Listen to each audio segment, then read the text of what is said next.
Hi guys, my name is Jesus and I'm a film school dropout.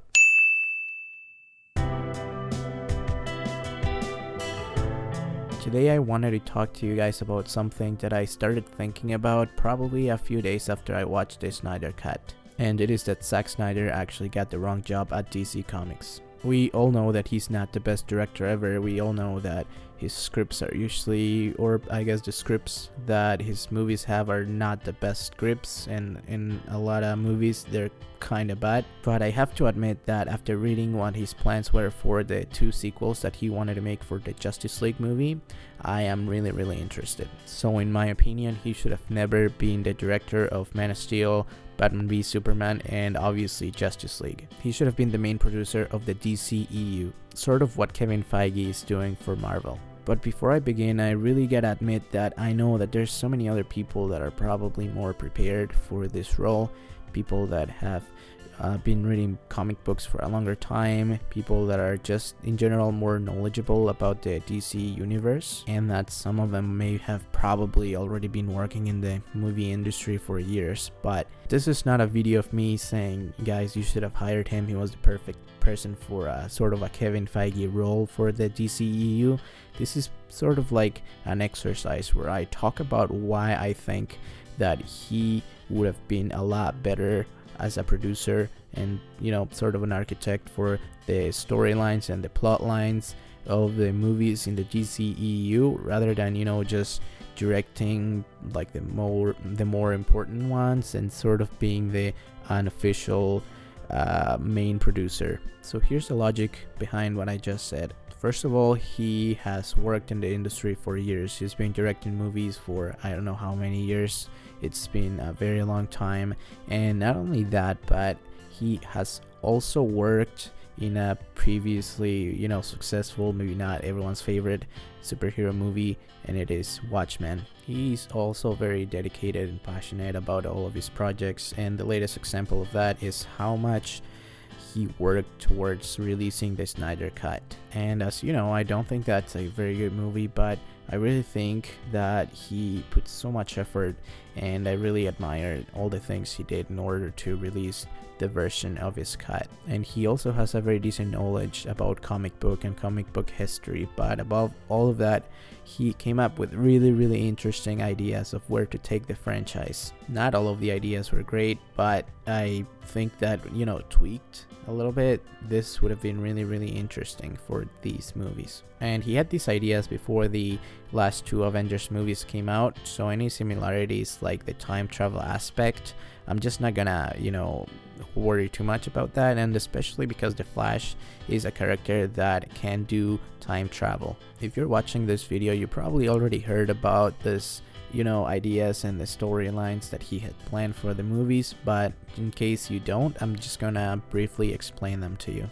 As we saw in the nightmare sequence from the Snyder Cut, and also in that Flash scene in Batman v Superman when he goes back in time, Lois Lane dies, and she was gonna be pregnant, as we saw that it was sort of implied in the Snyder Cut.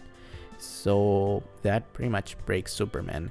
And after that, Darkseid takes advantage of it, and I think he uses the anti-life equation to control him, and that's how we end up in this post-apocalyptic world in the nightmare scene. Most of our heroes die, but Batman, the Flash, and another few superheroes survive, and they try to go back in time to, you know, fix this. I believe that there's 2 instances in which the Flash was supposed to go back in time, and one time was gonna be too early, so it was not gonna work out, but the second time he was gonna get just in time, and I believe that Batman was gonna eventually you know, do an ultimate sacrifice and give his life to protect Lois Lane, I believe. So thanks to him, Superman does not become evil, and he gets a chance to defeat Darkseid, I think, and he has a son with Lois Lane. He has no powers, but after he grows up, he eventually becomes Batman's successor, and I think they call him Bruce, which I think was a little bit cheesy. And even though the very end that I just mentioned for his plans is not necessarily a very original idea, but I think that, you know, after sitting down and planning really well these movies, writing drafts and storyboards and all of those fun things. I think that he could have tweaked this story and really make it work. And like I said before, Zack Snyder is not the best director, but I think that he has a really interesting and cool vision that we got to explore with the Snyder Cut. And if he had actually, not become the director of the movies that he directed, and instead he was sort of the Kevin Feige of DC, I think that they would have been in the right path. I also want to say that when Superman came out, like Man of Steel came out, gritty and darker movies and retellings of well-known stories was like super popular. They even made that with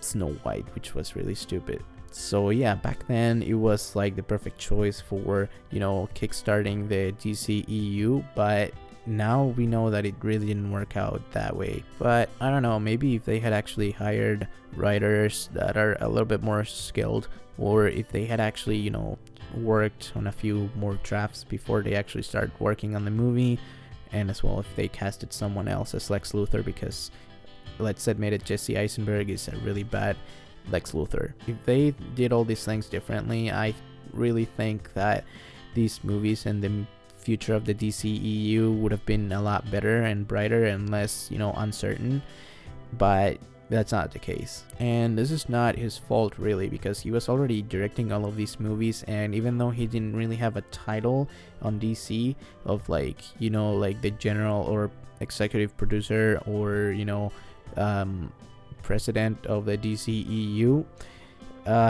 he was sort of doing it anyways. All of this was just too much for just one person, and I think that the reason why Marvel works so well is because they have Kevin Feige, and he's really passionate and talented as a producer as well, and he is not directing anything, he's not writing anything, but he's sort of overseeing everything.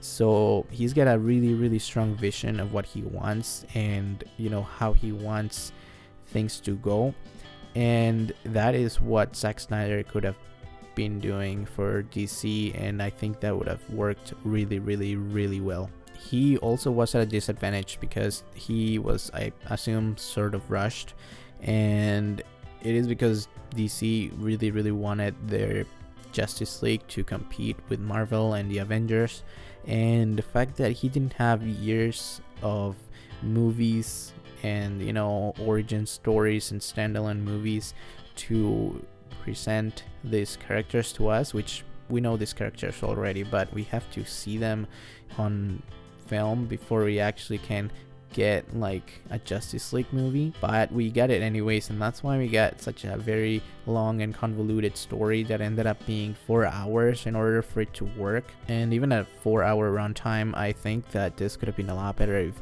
DC hadn't really rushed Zack Snyder to come up with this movies, which I believe that Batman v Superman was originally just gonna be a sequel to Man of Steel, which would have been really interesting, and I think it would have been the right choice for them, especially because they have to really get us to know these characters. And I'm not saying that we don't know Superman, but we really gotta know Henry Cavill's Superman, and then we really gotta find out who and how Ben Affleck was gonna portray Batman and all the other characters of the Justice League. And like I said before, because of that, we had to find who they were in like a montage in the Batman v Superman movie, and then in the first like hour or two of the Snyder Cut. And this is very similar to what happened to Captain America Civil War, because I believe that the studio, I forgot the name of the guy that everyone hates, that wanted everything to be cheap and fast and didn't really care about comic books. I'm just gonna leave his name somewhere over here. So yeah, he really wanted to get like a third Avengers movie, and Kevin Feige wanted third Captain America movie, so they kind of compromised and they got to produce and create Civil War, which in my opinion didn't really work. And like I said before, this is sort of what happened with the DCEU, but at a much bigger scale. They should have really had, at the very least in my opinion, 3 years to give us standalone movies of not necessarily every single character that is part of the Justice League, but you know, at least a few other movies, so that we don't have to find out who they are, find out their motivations, find out how they're gonna get together and become the Justice League, and then actually have the movie. So I think if they had gone this way and they had actually, you know, made more movies before the Justice League, I think that this could have worked out a lot better. Also, if they had come up with better scripts, because you can have a pretty skilled director, but if you have a really bad script, there's not much that you can do with the movie, and that's what happened with a few of the DC movies. So that's it. I'm not a comic book authority by any means, and I'm just looking at this in a filmmaking specific way, and I really want you to tell me what you think about this video, because I think that if Zack Snyder had had a different role in the DCEU, all of this would have worked out in a much better and, you know, cohesive way. And Zack Snyder had all the technical skills and experience to become a really good producer and be the architect of the DCEU. And I think that if he had been the DC's Kevin Feige, we would probably be waiting for the third Justice League movie now. Or actually, no, scrap that. We would probably be getting the first one now. I don't know, because like I mentioned before, I really think that they should have planned these movies with more care and, you know, created more movies before actually jumping on this huge project. But if there's one thing that I'm pretty sure about, is that if they had gone this way, they would not be in this situation that they're at, where they want to fix everything with the Flashpoint movie. Bye.